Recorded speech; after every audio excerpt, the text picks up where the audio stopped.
Alléluia, alléluia. Bandeko Babolingo, balandi nyonso ya émission Second Souffle na pesi bino mbote na kombo na Yesu Kristo. Na ibiete botuti libaku malamu ya kolanda émission Second Souffle. Et puis deuxième chose, oyo na koyiko loba ezali ke merci mingi ndenge bozolanda biso. Bolanda biso na bokengi nyonso et c'est votre mission. Vous ne serez jamais déçus. Dieu est vivant, il a la capacité de tout faire. Et pour avancer, Nazali Koloba, second souffle, mais sous thème na yango, otozo partager et zali libérer les captifs. Oyo to bandaki nango tozo continuer nango parce que zali na nini moko munene. Alors on a libéré les captifs. On a dit que zalaki na ba point par point. Si to komi na point sur l'entrepreneuriat. Parce que Nzambe alobi na biso tolo bayango sur l'entrepreneuriat. Bien aimé, qu'entendez-vous par l'entrepreneuriat? L'entrepreneuriat est l'action d'entreprendre quelque chose. Ou alors, action de monter une entreprise. Voilà. Donc, yangwana o babengi entrepreneuriat. Papa, maman, la nanga na bokengi, parce que na Bible, na Proverbe chapitre 12, verset 27 elobinin. Natangi na kombo na Yesu. Ezali très important. Olanda pe Nzambe a se manifester. Proverbe chapitre 12 verset 27. Bible, les paresseux ne rôtit pas son gibier, mais le précieux trésor d'un homme c'est l'activité. Oyokindenge Bible joloba. Et le précieux trésor d'un homme c'est l'activité. Zamba tindi bisonase, ezana batumsusu. Oyo, bazo travailler, baza engagé dans l'entreprise de Songolo Pakala. Ezana batumsusu, baza engagé dans l'entreprise, mais baza na activité na bango quelque part. Mais bien aimé, soki okangi maboko. Na biso ke okokufa nzala, okokufa pauvre. Na mukili oyo cherche à faire quelque chose. Et Dieu, comme Dieu est avec toi, il va te bénir, il va t'ouvrir des portes et tu vas te retrouver dans la vie. Vous voyez ce que c'est? Le précieux trésor d'un homme, c'est l'activité. Même si tu travailles, tu dois avoir une activité. Pour nous préparer à venir. Parce que tu couti batubele, ok, azo travailler. Les loto lobby, balongole na musala azongi pauvre, moya vivre ici, zate a commis ko souffrir. Yozola nanga peut-être kutana pe na likambango.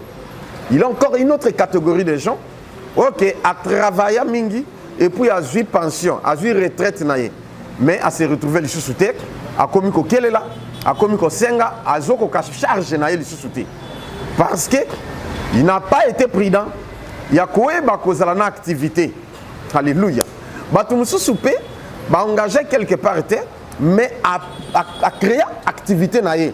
Mais activité naie, tant que ça te kakambinzo, toi te kakamadesu, toi te kakanguba, toi te kaka n'importe quel article oyaz te kaka se lancer une activité, mais récite tes athées. A fongoli salon de coiffure, a fongoli boutique, a fongoli business naie, mais récite tes athées. Il y a toujours des préalables. Nayango na solo baboy. Pour mieux avancer, pour réussir au monde à loboko na nzambe, yanguya. Et sengeli au respecter le principe divin ou le principe le principe oyo eza établi.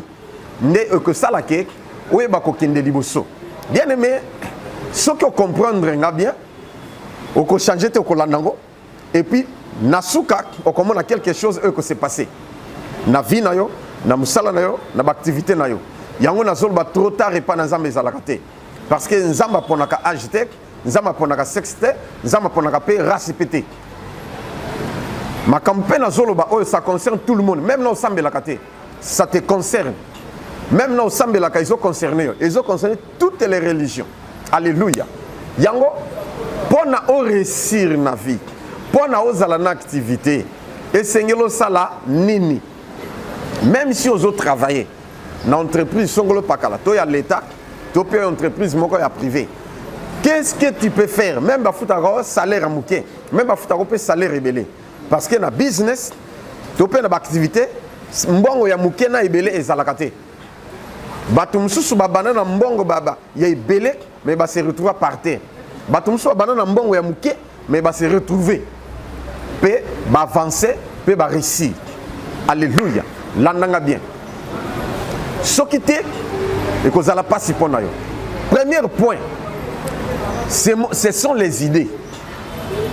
Yoka bazolo ba me alobi ba idée ndenge ngana bani na ba idée parce que c'est le monde des idées, le monde des penseurs. Soki yo ozali na ba idée te parce qu'il a de bonnes idées, il a aussi de mauvaises idées. Mais nazolo ba bonnes idées o ko propiser o ko memayo na réussite. Comment? Moutako kozwana idée, azika ka idée, likanise yeli. Tu peux avoir une inspiration, c'est qu'on peut dire une inspiration t'est venue ou alors tu as conçu une idée. Il y a une bande d'activité, il y a aussi l'activité sur l'auto pakala. Parce que ce qui tu vas patauger, tu vas tourner au rond, tu ne vas pas réussir, tu vas dépendre que des autres. Mon Dieu est un monde d'idée, mon Dieu est un monde d'inspiration, mon Dieu est un monde de pensée. Idée ni nos anango pona au banda. Idée ni nos anango concevoir idée ni. Qu'est-ce que tu penses dans ta vie? Parce que bato tozo envier les longs, azwa kinde idée.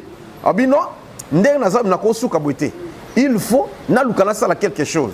Idée yelié. Tango idée ne yelié, ya abanda koteka. Pe akoteka nini a raisonner. Et sengena banda koteka mais na sala eloko boy na sala eloko boy.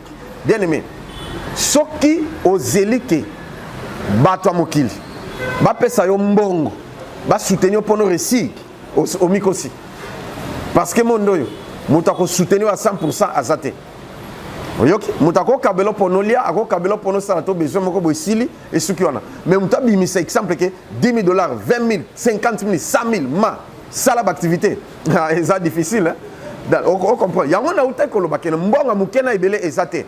Et sengeli yonde na muki ozanango yango na zoloba pe na zokole koko ebisayo ke ezana idée ozanango mutu mususu akoko resika na idée na ye azana idée mais azana mbongo te mais idée na ye koko pese koko connecter na mutu azana mbankoki bakoyi basocier et puis ba avancer ba tie on met bakoyi basocier et puis ba avancer pe bakoyi bango surtout ba patron okope ko sala pe yomoko.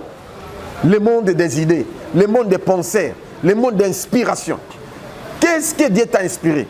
Qu'est-ce que tu es venu à terre au mettre en pratique? Pour croiser ma côté. Parce que si on croise ma boca, Bible le dit, un peu de sommeil, un peu de croiser les bras, et la pauvreté te surprendra comme un voleur. Et la disette comme une personne en armes. Bien aimé, tu peux continuer. Pendant au monde na komi boye. Nasimba pe mbongo, j'avais eu l'idée. Dieu m'avait inspiré. Fais ceci et cela. Et quand j'ai fait, voilà maintenant ce que je suis devenu. Nabouena Lobasu Makambebele, il a une sœur. Son nom c'est Sandra. Nabombi Kombo Naïmususu. Qu'est-ce qui était passé? Mobala Boye a sonné le Namouana. Bakaboina Mobali a comme souffrir Namouana parce qu'elle n'avait rien. Et puis, moi, j'ai fièvre. Abimi, à Koutana, connaissance Naïmoko. Ah, ça fait longtemps, la camarade, tu es conscient. Après, c'est mon transport. 5,000 francs. Tant que c'est mon transport, une idée est liée. Abi nazalaki na idée na banda koteka. Mais le col ba kabelenga 5,000 francs na kolia yangote, il faut na sala nini na banda koteka na 5,000 francs. Bien aimé avant na Kinshasa, ba kabela 5,000 francs. Pe ozo idée au banda koteka na 5,000 francs.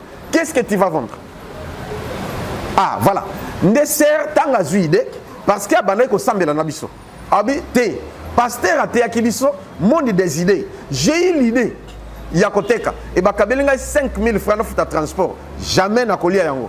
Nazo ke ruta na pasteur pour consulter Dieu. Yango nazo lo baboye avant na kota wa point mususu. Ndesera yeto kutali na ye. Abi papa na lina banoteka. Mais naza na mbongo te nazaka na 5,000 francs congolais. Nabi ambo pesa na bonde la pona yango. Nabondeli pona yon. Lokola aza enseigné. Naibise va maintenant kende koteka. Olingo banoteka nini? Oui papa. Na ngai ke na somba to moi mais nini nguba toni mais na moni non. Na ngina banoteka misa mai. Ngai vas-y ma fille. Alongoli dim, il y a 5,000 francs, c'est 500 francs. apesi ngai na bondeli pona ye alongoli si offrande apesi ngai 500 francs atikali na 4000 francs nde akei comme to si c'est prière na butu tanga komi na ndako ale abi lobi na tongo zoka na lupango ezana mama moko atekaka mbisa mai ya amoni ke soki alongoli transport mbongo ekokita fond eza penza te apesi mama na bi mama ke somelanga mbisa mai mama na kei et na retour à maman na 10h apesi mbisi na ye sœur Sandra zwimbisi akena mumbele na luza azwi saki atandi na se ati mbisa mai na yo wana ya oya sombiana ba weleli batu ba weleli paf aya tangi 11000 francs lobi ye mokake asombisa 11000 tango ya tandabwe paf azwi 30000 francs pe azolongola dim lobi nanga ke aya tandabwe azwi 100000 francs bato bazowelela mbisi na ye ava bato nyonso esila parce que ya bato mosusu batekaka mpe mbisa mai baza wana mais ya bando aotandaka na se na solde ya lelo yaka na solde mopiko boy donc azwi 100000 aye alongoli 10000 lobi nango ti na luza babenganaka ya kobengana bobi aye na kis awa te jusqu'à ce que ayozwa place na bongolo azwi mpe place na marché central et c'est comme ça qu'elle a évolué pour te dire que l'entrepreneuriat c'est l'action d'entreprendre quelque chose, l'action de créer une entreprise jusqu'à ce qu'elle a engagé Batou. N'est-ce pas ce qu'on comprend? Vie échanger comme bien, les lois Bali Aboti et Azan Alibala Naï. Nalina Lobanin. Nalina Lobanin, il y a beaucoup de ça mais dans Zambé Siko. La première chose, c'est concevoir l'idée. Le deuxième point, ou la deuxième chose, c'est-à-dire avoir la foi. Si tu n'as pas la foi, tu échoueras. Parce que la Bible dit, dans le livre d'Hébreux, chapitre 11, verset 1 à 3, la Bible dit quoi? La foi, c'est une ferme assurance des choses qu'on espère et une démonstration de celles qu'on ne voit pas. Est-ce qu'on comprend le Sikoya? Une démonstration de celles qu'on ne voit pas. Parce que maintenant, comme je parle, tu as échoué plusieurs fois. Mais elle simbakate. Au sali business est simbakate. Au sali moussali est simbakate. Mais je vais t'enseigner quelque chose qui est très profonde afin que tu réussir dans la vie. Si tu manques la foi, dans Hébreux chapitre 11, verset 6, il dit que sans la foi, il est impossible de lui être agréable. Bien aimé, ce que tu peux faire, crois que moi je vais réussir. Est-ce que vous comprenez ce qu'il y a? Avoir la foi, que ngai attend échouer 1000 fois, l'élo, ngai n'a pas réussir. Et puis on commence à makam. Est-ce que vous comprenez bien? Troisième chose, alléluia, il y a entrepreneuriat. Et Sengeli Osala Nini.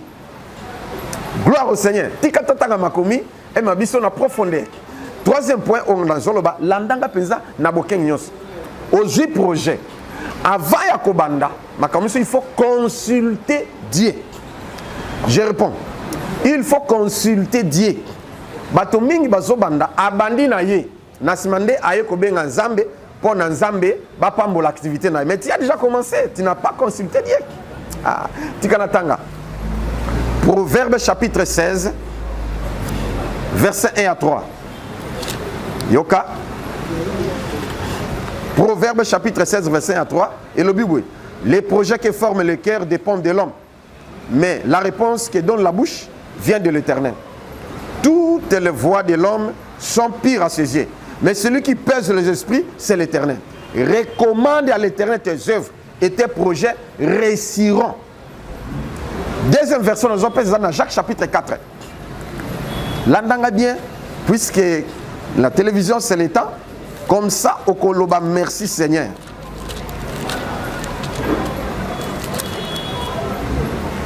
Yoka, Jacques chapitre 4, verset 13, Petokitina 17. Et le Bible. À vous maintenant qui dites, aujourd'hui ou demain, nous irons dans telle ville. Nous y passerons une année, nous trafiquerons et nous gagnerons. Vous qui ne savez pas ce qui arrivera demain. Car, qu'est-ce que votre vie? Vous êtes une vapeur qui paraît pour un peu de temps et qui ensuite disparaît. Vous devriez dire au contraire, si Dieu le veut, nous vivrons et nous ferons ceci ou cela. Et ceux qui Hollandi, Nasu Kelobi recommandé une misala na yo pa na Nzambe et tu vas réussir. Yango na zolo baboye. Au banda boutique ti sikoyo. Ozo simbatek. Au banda pharmacie ti sikoyo ozo simbatek. Ti okangi. au banda activité songolo pakala jusqu'à présent au choix au banda eloko boy songolo pakala jusqu'à présent et l'autre côté perte na perte au banda ba voyage au Turquie au Dubaï au Chine mais si ko eux se retrouver mais baninga ba kende ba récit tala na kotangelo liste ya bato ba récit o ba consulter biso lelo ba banda qui na un rien na bi un rien tika na pesa témoignage je me soucie ya maman moko ba refoulé à Brazzaville bokolanda témoignage plus tard a souffrir afin de pas nandeko mais aye to kutani ay papa na o souffrir na mona tena sala nini na o linga na teka mais na zata la mbongo te moi pe na sala kindumba ezate ngabi yaka to bondeli no bi luka eloko o teka ta eloko moko teka même liputa no teka o ya na bondeli ake ko teka pièce na elamba ya cher na bwa kanzo to ba pese 11 000 francs tala 11 000 francs aye to bondeli ake leloyo abandina no koteka kotambisa ba biloka plastique mais lelo azana magasin bon vous comprenez ce que a comme patron pendant que il faut consulter Dieu nzamba loba quatrième point ezalini ce que consulter nzambe et sengeli nécessairement au travail na ta nzambe parce que Dieu travaille aussi Dieu a un temps nzambe na bomoy tala nzamba zana tango na ye ya nzambe batu mususu ba anticiper nzambe ba devancer nzambe oh ce n'était pas le temps il y a une activité wana oyokinga tu ne peux pas faire quelque chose que ou anticiper nzambe avant le temps et tu ne peux pas aussi faire quelque chose après le temps donc nabi que vous comprenez parce que nazolo ba malembe pe na lingala pour na bososola olingi oteka oui aux après ou prête oui makambo surtout réunir oui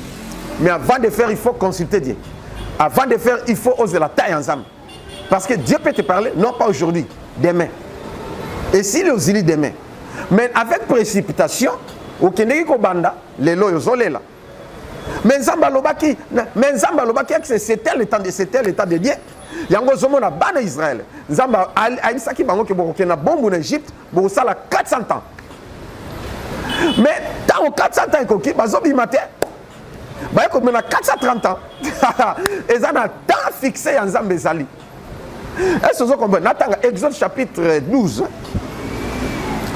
yoka makambo nzamba zoloba na yo après pour lier l'utile à l'agréable bongo tolo Exode chapitre 12 verset 40 à 41 les séjours des enfants d'Israël en Égypte fit de 430 ans au bout de 430 ans les jours même toutes les armées de l'Éternel sortirent du pays d'Égypte. Alléluia.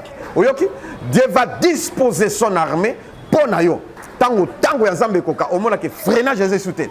Tango ya nzambe koka bato bako telemela yo, nzamba ko telemela bango. Yango 400 ans koki, bana Israël se balo babima 400 ans koki, nzamba lo beto bima. Ceux qui ba mekaka balinga ba kufa. Pharaon linga ko boma bango, alinga ko zongisa bango na bomu. Est-ce que vous comprenez? Mais bazeli ta ya nzambe. Tango pe ta ya nzambe koki. Est-ce que maintenant levez-vous. Vous allez dépouiller les Égyptiens. Vous savez que allez si comme tellement bokende ba telemi tango 430 ans koki na biso que Pharaon koka ki bango souté ni bana Israël ni pardon ba Égyptiens ba koka ki bango souté ni ba soda tango ba oser kolanda bango tout ba kufaki na mai. Est-ce que vous comprenez ce que moto bundisaka pour réussir parce que ta koki na noté mais tango kokoka ya nzambe na biso que tu vas réussir et tango koki yango yo pour na yo réussir lo belanga lisusu amen ya bien. Au point où ces alinines, yo ozo travail après nzambe. Donc nzambe salobi que ça là, yo ozo zela. Yango balobi zela mo komoso azanga ka mokila pona ko zela. Tango ya ko banana retard déjà ta nzambe c'est le kaki au ko échouer les sous. Au pesa nzambe faute. Oh ce n'est pas le temps des seigneurs le sang du Seigneur ya lobaki na au sala. Yango Bible zolobake aujourd'hui si vous entendez savoir non d'ici c'est pas vos cœurs. Il faut agir à la hâte et surtout ça nous bien maintenant c'est maintenant que tu dois agir. Est-ce que vous comprenez autre chose pour M. Zanine tu dois limiter les dépenses au bandi business bien mais tu dépenses beaucoup aux autres dépenser n'a pas bénéfice au côté tu n'as capital. Est-ce que vous comprenez qu'il y a quelque chose qui ne va pas dans le bandi business zala lokola chinois ayewa Zalokola bo West africain. Ba ye awa maboko pam. Abandi kote ke pana ndiko na ye au sala tititi, azo économiser pam. Ali a komi no yaye, a fungoli yaye. Ti a komi pe mo pa, bo komi ko denga mo pa. Nzoka ba principe ezali kaka moko. Ce ba pesio mwasi azana tango e ovulation, soko sangani na ye auzwa zemi. Soit vite c'est qu'il a azana problème. Est-ce que vous comprenez? Donc eza loi ya danti. Mais yo kabaka au talate. Et ne au kabaka au talate. Na sûr que tu vas échouer. Un jour, tu mourras pauvre. Kaba na mesure. Na pekisa ko kabate. Mais yeba que tango zana business, zala lokola chinois. Pour abimisata $10 kabilato $5, c'est tout un problème. Vous comprenez bien, hein? Voilà. Yeba ko économiser mbongo pour na omatisa nini? Capital na yo. Bien aimé ma conversation c'est très important. Yango nzamba tini biso tote ya yango. Mais tu continues mon colonne pour les point par point autosoloba pour na to bonde la pour na bana nzambe o nzamba tie parce que libérer les captifs mingi baza lié na pauvreté, baza lié na manque, baza lié na souffrance à cause ya erreur ya bango moko. Osunga batu tango zalaki na mbongo. Tala sikoyo monde za monde yanko, monde ya zanga mawa. Osunga batu na ba inkoni. Mais tango yo zangi moto akosunga yo sikoyo azate okomo souffrir. Ah, ngai tango na zalaka na sungaka bato erreur ya nani ya yo moko. Vous comprendrez? Voilà, système ya épargne, système ya nini ya omatsa capital na yo et mata. Baka pamba te. Mais une chose, on a compris pour mieux réussir avec le Seigneur parce que si vous êtes riche peut pas na batu. Tu mourras pauvre. Mais zala riche pona nzambe, n'a pas sa dernier verset pardon. Bongoto lié utile à l'agréable. Luc chapitre 12. Landa bien.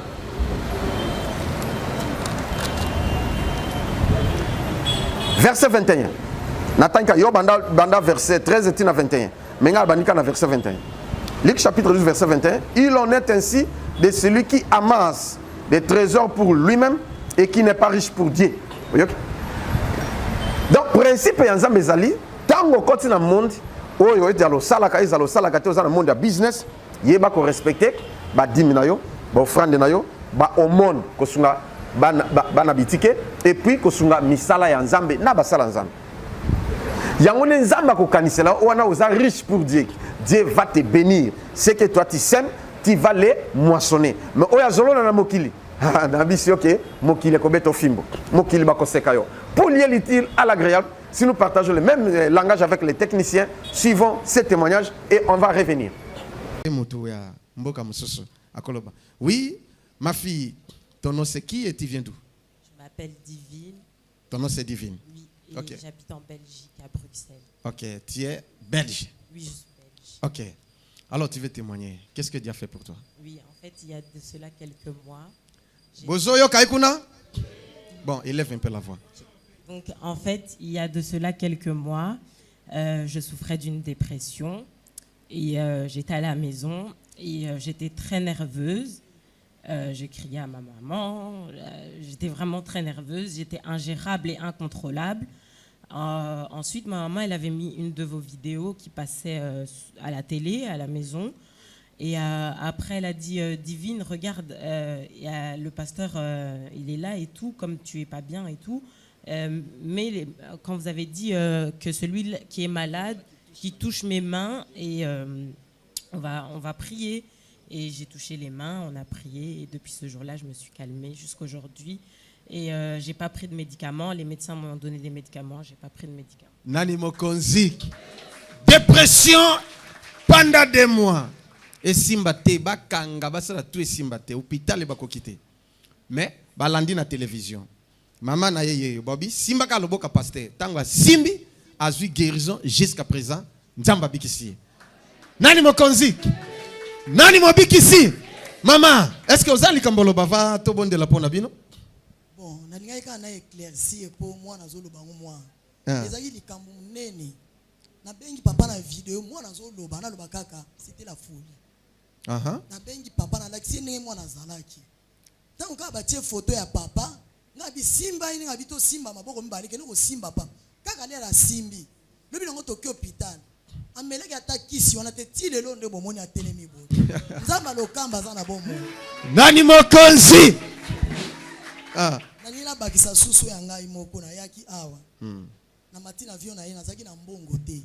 Kochata essence na voiture passe. Kolia passe. Na solaki na papa ngabi papa ngai awa nazana blocage. Papa yaki abondeli ponanga. Apesi kama mukongo boy. Mutu moko yokufuta nganyo. Na komi bien. Tobetela nzambe maboko. Beta maboko. Oh Yesu. Nani mokonzi? Nani mobikisi? Batu nyonso bambongo ekangama olo babango nini? To bazana bana baobela babeli maboma ba dépression. Dimanche passé, sœur na biso moko autaki mosa pasteur. Azaki luboma abiki. Siko yo lo babango nini mama? Ata bazana. Nazolo bana ba mama Belgique. Ba papa ya Belgique. Nazaka même mutu na yebani mingi na Belgique. So vous avez un problème, il y a pas papa Josué Lokamba, vous avez une solution. Na gêné ndenge nyonso na maman penzo na gênaka.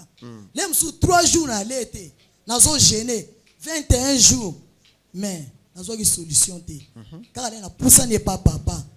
Na koma ko sekande ba nyonso ba se. So na bina témoigner awa, ezali ebele. Nzambe ya Josué, azala bombo. Amen. Beta maboko makasi. Nabike. Mama zaba témoin je belé. Na atémoin ka tour mususu mwana ne mobali. Abimi azana permité na poto. A tuti mituka. Ya batu. Alléluia. Accident grave. Siko ba convoqué na la police akende. Siko il fallait bakanga ye.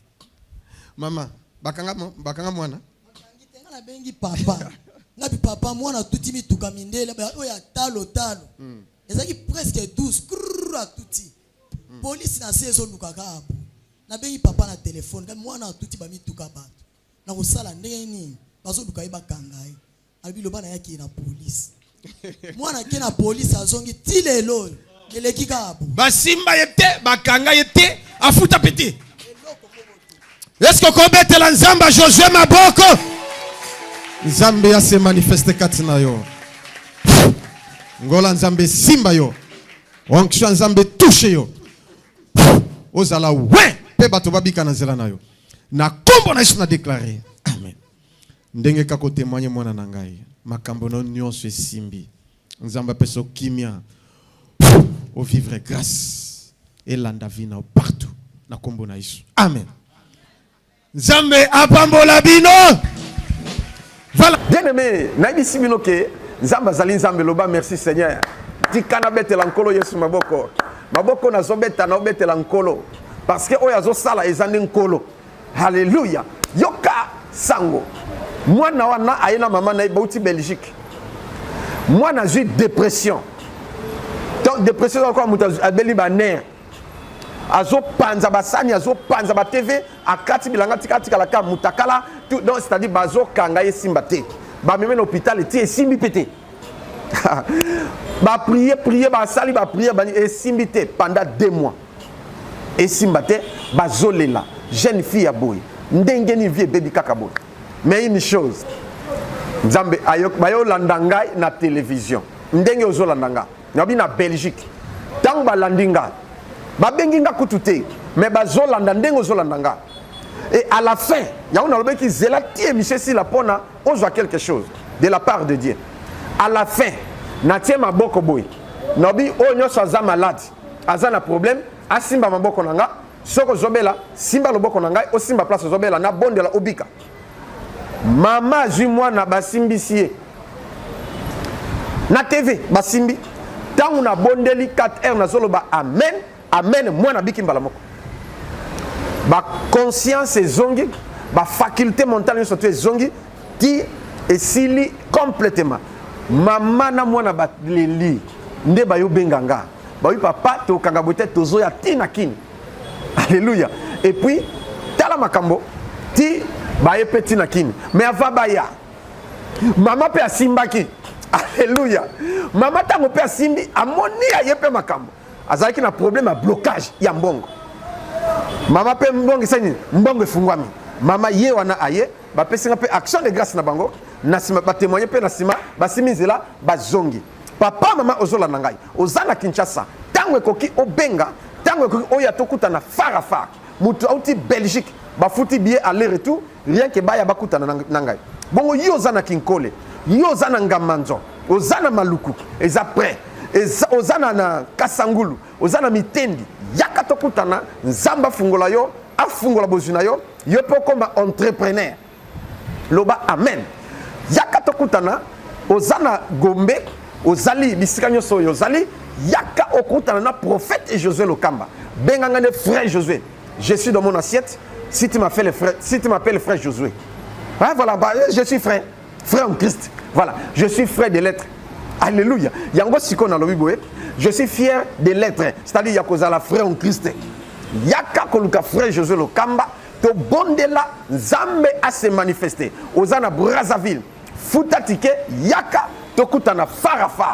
nzambe a se manifester ezana bande ko musubu tati point noir bota Brazza bazoya awa il est un pasteur beaucoup la témoignage jango plus tard pasteur uti Brazza a mekandengo se simbarate a mise mona kate mais aye ko mona awa lobanga amen a bien to bondeli nzamba bikise amoni azala ki aveugle amoni yope ozana problème yaka tokutana nzamba guérir yo miraculeusement mais adresse ezawap avenue Capella numéro 16 na Yolo Capella numéro 16 so comme na croisement Capella na ki mwenza au salika dépa net OK côté wenze on face na maître Toro ou on face na wenza Capella au mona lupanga ngo batia panneau ya Paris foot prophète Josué azawana akoyamba yo frère Josué azawana ako recevoir yo tous les dimanches 9h à 12h30 yaka tokutana pe oko témoigner ndenge baninga bazo témoigner tous les lundis à 12h yakutana prophète Josué nakoyamba yo toko prier nzambo fungola bozuna yo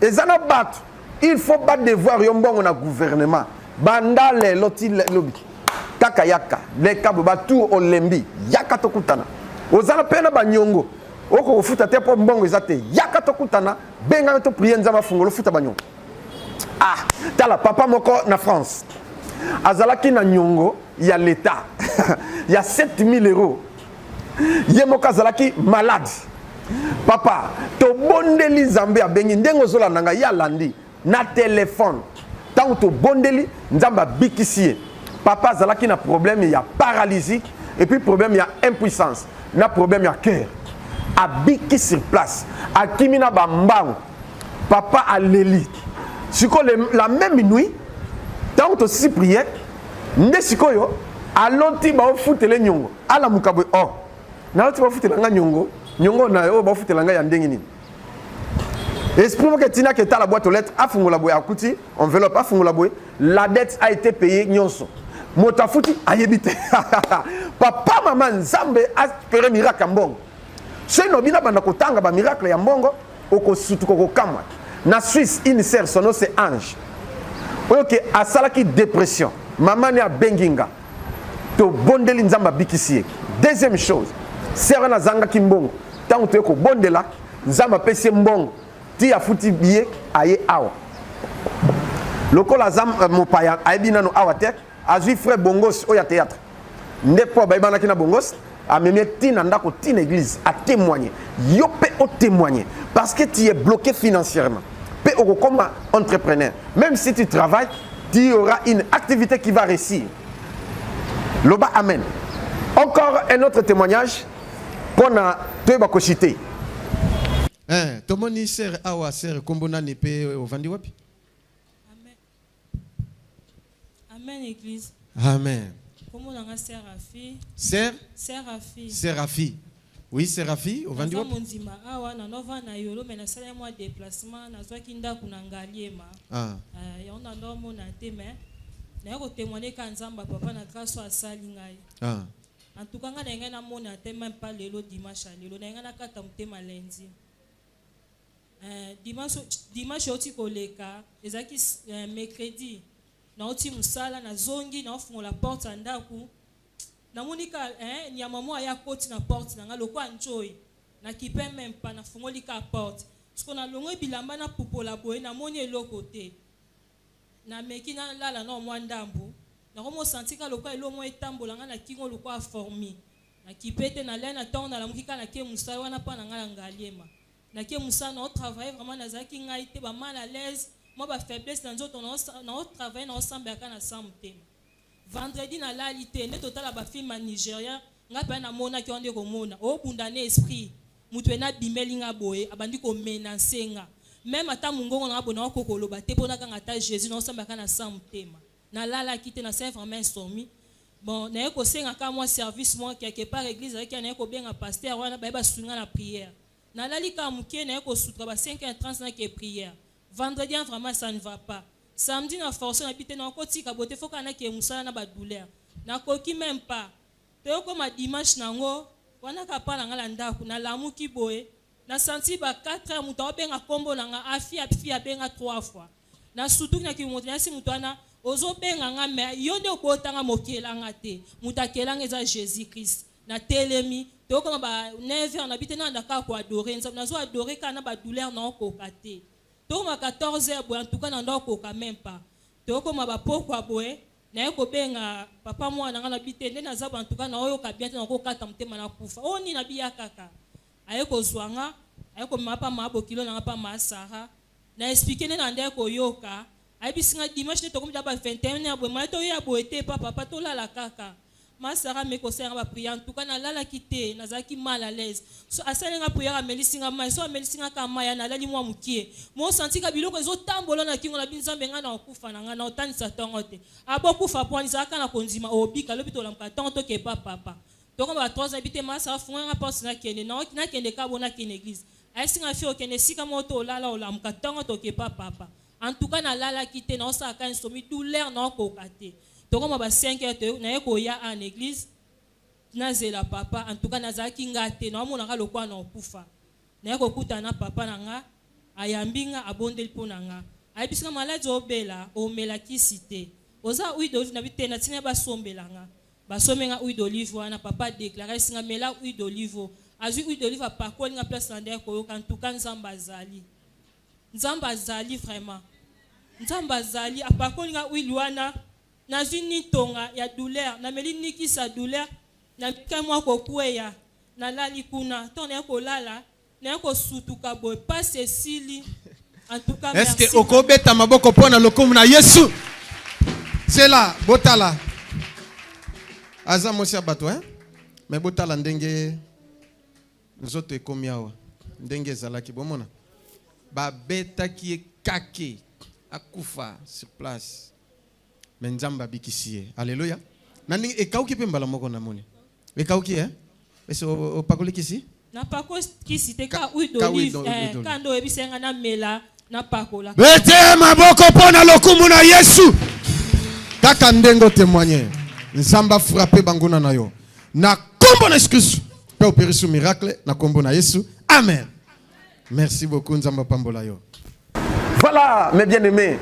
Vraiment et ça la kasengo mingi tango nzamba zo sala nzambe na bisa za na bomoi pe nzambe na nguya to zongi sikoyo awa na Kinshasa bola na sero na komone afi aza mwasi ya bato mais ba boakeli malade attaque moko juye ndu elinga bomaye mais mama bokilo mutamemie na église abito keto kutana papa pasteur mais alinga kiko kufa nzambe asungi ayeto kutani to bondeli pona ye nzamba recommandé huile d'olive tango sombi apakoli ameli sur place to bondeli pona ye sila kende boy maladie limwe tala ndenge nini bazola kisaki ba beta ki maladie awa na poitrine botala ndenge nzambe ya sali kati na ye yope ozana maladie oumeli na maladie moyo travailler ezate soki oza malade oza cloué na mbet activité ngo sala ndenge nini esengeli obika pour se lancer une activité na yo. Voilà, nous sommes prêts pour vous aider même si vous êtes malade. Et n'importe quelle maladie, notre Seigneur, c'est lui, Jéhovah Rapha, le Dieu qui guérit toutes sortes de maladies. Alléluia. Notre Seigneur, c'est Jéhovah Jireh, le Dieu qui pourvoit à tous nos besoins. Attends, ngaka kana bonde la ponayo. Au moins là quel côté, yaka cette fois-ci. Et c'est le second souffle, non? Yesu Christo, yango nazana esengo, pona ko bonde la ponayo, pona ko tia sangmalo mi yankolo Yesu Christo. Et puis ayeba ko se manifeste katinayo. Nachité pour appeler sa programme na biso bien aimé yo motozola nanga toza na prière il y a 40 jours ndengo zomo nanga boy toza ko se préparer davantage tout nanga nini toza ata la ninga lelo okoki pe ko banda lelo to pe lobi obandi pe jeune na yo Tobandaki depuis le 1er mai, Tokosil ça le 9 juin. Alors, journée à dimanche, le 8 juin, papa, maman, kozangate, dimanche le 8 juin, et kozala bendabika délivrance. Naba domaine côté yaoui. Nzamba fungola na finance, nzamba fungola santé na yo, nzamba fungola oyo c'est impossible. Nzamba fungola yo. Dimanche le 8 juin de 9h à 12h30. Yaka kokutana na frère Josué Lokamba. Yaka tokutana et kozala bendabika et puis consécration. Toko consacré ba berger et église. Deuxième chose, femme Tamar yende mutu akozala moyembi invité à koyemba. Femme Tamar yaka oya oyemba elongo na femme Tamar. Alléluia. Yoka ya tala nazolo bana yo. Tango dozo bazu illustré nzembo ya femme Tamar bomo na ndenge azoyemba asaimba déjà tango tozala kina kombe lelo invité ezali femme Tamar le 8 juin 9h à 12h30 à Koyemba yaka tokutana et puis nzambe a se manifester. Je pense au Bozolanda bolandi programme wapi tozami na avenue Capella numéro 16 na Yolo Capella en face na Wenza Capella lupango batia panneau ya Paris Foot. Elle se comprend nga sikoya ndena pesi et puis journal le 8 juin et puis le 9 juin et cause à la clôture ya Gênes to clôture de 17h à 19h30 wane cause à la bendabika ba témoignage ba guérison ba miracle ba service ko sala mandenga sakanate bien aimé attends sambela kan église mususu kimanano yaka le 8 yaka pe le 9 2 jours oana okomona miracle ceci les zonga na église na yo. Papa, maman, aux catholiques, aux kimbangistes, aux alliés na réveil, topo aux appels église, aux musulmans, yaka ou imam, to kutana imam azalaki na malade, puis na problème. Mais to bondeli Zambé abiki. Na Israël, mundele azena cancer généralisé balobi atika na une semaine pour na akufa. Mais une sœur ya yebinga abengi. Nabi papa na sala kanaye.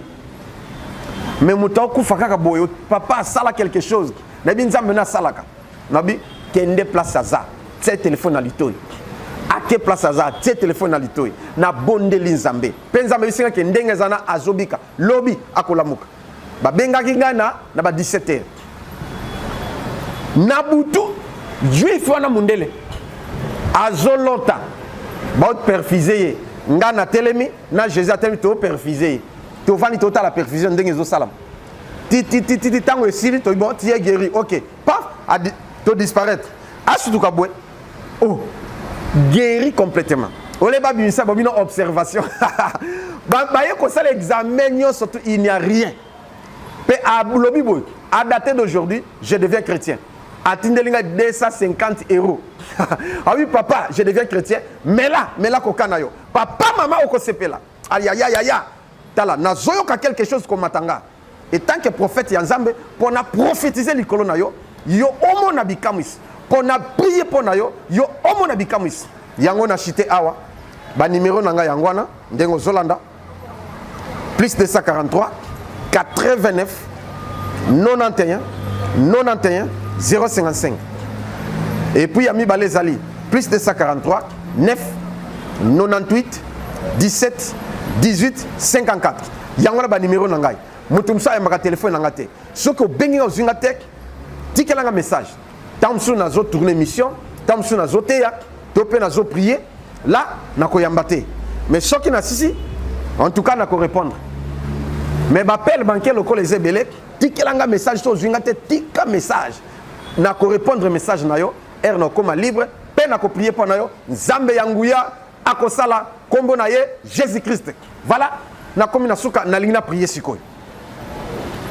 Soko za prêt ou prête, yo saneto simba maboko na ngai. Soko zobela. Loboko moko simbi loboko nanga, même de loin. Pour nzamba salaka de loin comme de près. Ata otieka loboko no direction loboko oyo zomona. Nzamba sala quelque chose. Aussi place zobela. Chose zobela te, oseka neto simba maboko nyoso mbale et nzambe a se manifester. Na bondel. Nkolo nanga oza wapie Zambe nakobelela yo tata nzambe nzambe yambanga imwana baninga nyoso batonda bisengo bisoba oyo tokufeli nini ye koko semoko Adamu na Eva yango tata obwaka biso wapi ye koloza wapi au nom de Jésus miracle s'opérer. Eh yes, yozali le Dieu pourvoyeur, le Dieu guérisseur. Guéris tes enfants de toutes sortes de maladies au nom de Jésus. Miracle est opéré. Père, manifeste-toi. Ouvre toutes les portes de bénédiction financière et matérielle. Au nom de Jésus. Père, ça là quelque chose pour Nabana Babi Kapeba témoigner. Na combo na excuse. Miracle est opéré. Onction en Zambie. Et côté na télévision. Et transpercé. Ba honte. Peut toucher la place aux alliés. Reste à la guérison. Au nom de Jésus-Christ, Malobananga la tanzoto et personne ne peut changer. Ce qui vient de sortir de ma bouche. Et ça, la manakombo dans Jésus-Christ. Amen. Bien-aimé, merci beaucoup. Na pesi mbote mingi na bato bazali na sima ya caméra. Jos Lokamba na Josué Liwanda. Na pesi mbote mingi na ba technicien. Oye ba simbi masoloku na chief teokani. Mama bibish mabiala nzamba pambola bino biska bozali.